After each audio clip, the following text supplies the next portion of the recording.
Hello to all nations, tribes, peoples, and tongues. Welcome to Storytime with Rae, where we read the King James Version of the Bible from Genesis to Revelation, to take in the wisdom and understanding from the Word. Thank you for joining, and God bless.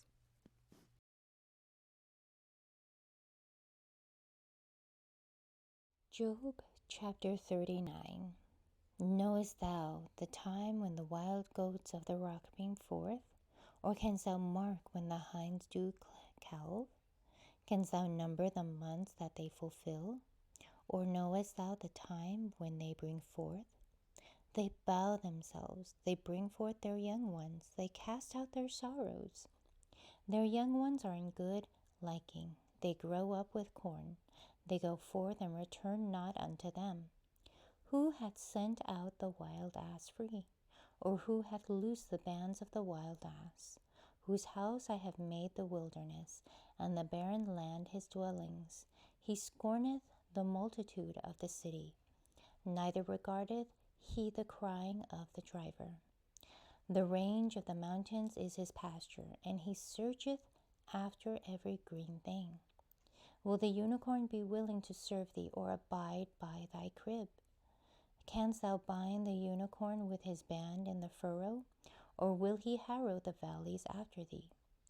Wilt thou trust him because his strength is great, or wilt thou leave thy labor to him? Wilt thou believe him that he will bring home thy seed, and gather it into thy barn?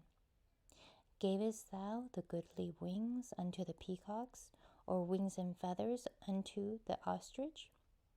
Which leaveth her eggs in the earth, and warmeth them in dust, and forgetteth that the foot may crush them, or that the wild beast may break them.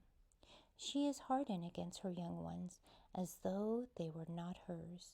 Her labor is in vain without fear, because God hath deprived her of wisdom, neither hath he imparted to her understanding. What time she lifteth up herself on high, she scorneth the horse and his rider. Hast thou given the horse strength? Hast thou clothed his neck with thunder? Canst thou make him afraid as a grasshopper? And the glory of his nostrils is terrible. He paweth in the valley, and rejoiceth in his strength.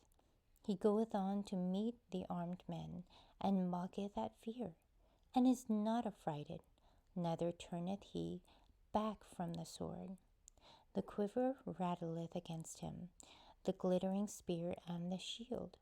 He swalloweth the ground with fierceness and rage, neither believeth he that it is the sound of the trumpet.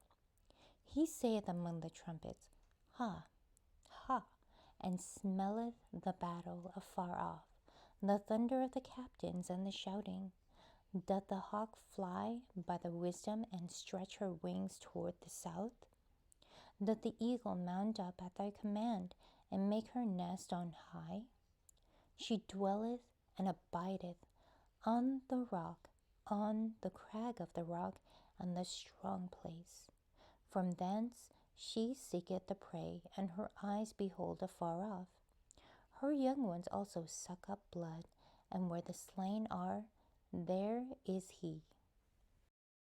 Thank you so much for joining and listening to this beautiful chapter.